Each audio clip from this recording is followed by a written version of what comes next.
Well, normally wood lice are only 8 in a day, and it's really wonderful. We've had rain last night and thunder and lightning, which was quite felt like it cleared the air.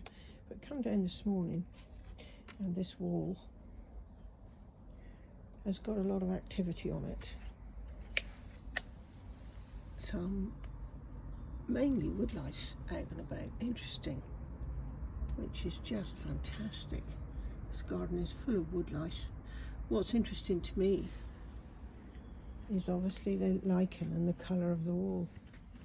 It's obviously giving them something, which is fantastic.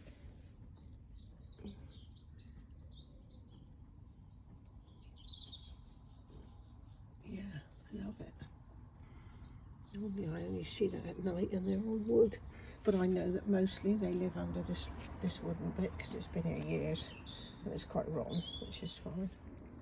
Fantastic habitats for walls, I've decided.